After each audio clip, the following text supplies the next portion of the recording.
a long, long time after my father passed away. And so, she was always, the Flyers, Ed Snyder's been the original owner, and guys like Bob Clark are there, Paul Horn that my dad coached, and Clark was the captain when the Cups. And, I grew up with the Flyers for 7 years, and, from I was 9 to 16 years old, and they were part of my childhood. I got great memories, and I go back there and see the old Spectrum. It's be sad to see that place go down. And, so, I do, I can't say I was cheering for them, put it that way, but if they won, then, so much in Flyer history goes back to 74, 75 teams, and at some point it's been a long time, 35 years or so, whatever I guess it is, that they haven't won a cup. And, I know Mr. Snyder wants to get one, and they were close this year, and they made a great story. I mean, I get a lot of respect for the team they had this year because they made it the last day of the season in a shootout and go through what they went through against Boston, and, to get to the finals and really give it a good run.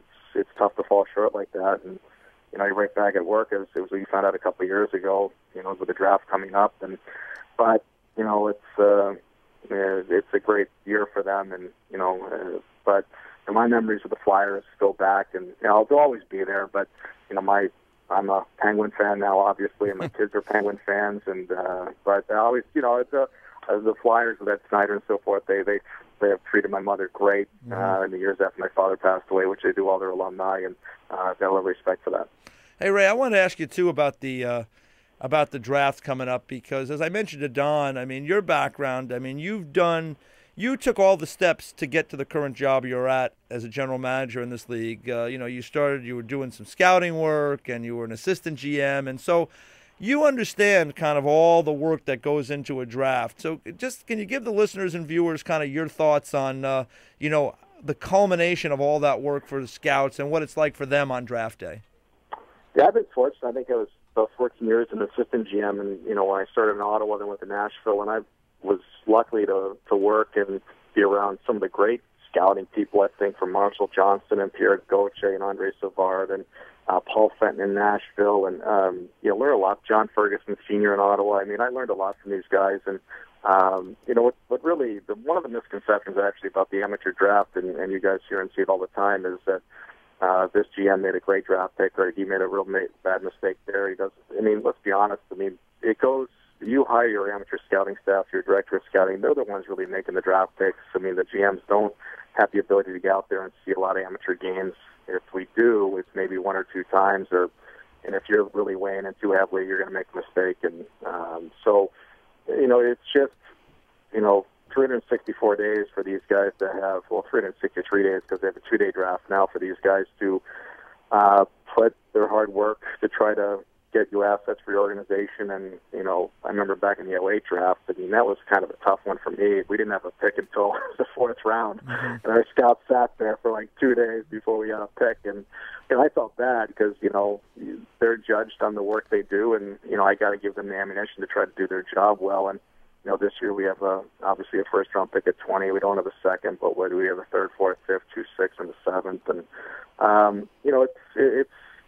it's a difficult job for the amateur guys, picking guys at 17, 18 years old, really. And, compared to the NFL draft, and you're really drafting by need, and you pick a cornerback that's going to come in and start for you the following year. It doesn't happen very often in hockey. So, but it's a great thing. It's a great challenge. And, it's what I do miss actually from the assistant GM days is being out to get out there on the road with the amateur guys, and because it's a great fraternity of guys, and they work really hard, and they see so many games, and the camaraderie is really great, and obviously it's very competitive, but there's a lot of great friends in that community, and I kind of miss getting out there with some of those guys because they're really good people that are passionate about the game, and the game is fortunate to have.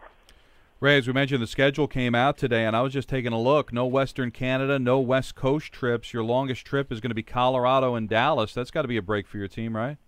Yeah, we've been out Western Canada, and we've been out to California the last couple times, and, it's a little bit different this year, I think, and, we've got, a few, we've got the Winter Classic against Washington on January 1st, which everybody's excited about, and so it's, I did realize quite early when I got this job 4 years ago that even coming from Nashville, the Western Conference, the amount of travel you do, coming to the Eastern Conference, I don't think I've complained once about our schedule. And we're pretty fortunate with the travel, and not as fortunate as some teams, in the Philly, Jersey area and things like that are busing here and there. But it's really good. And teams like Detroit are in the Western Conference going back and forth, and you feel for some of the travel these teams have. But we're very fortunate, and we're looking forward to certainly starting up against Philadelphia opening night. Well, Ray, I know you're very busy. You got the draft coming up on Friday. Good luck with that. Have a great summer, and looking forward to talking to you soon.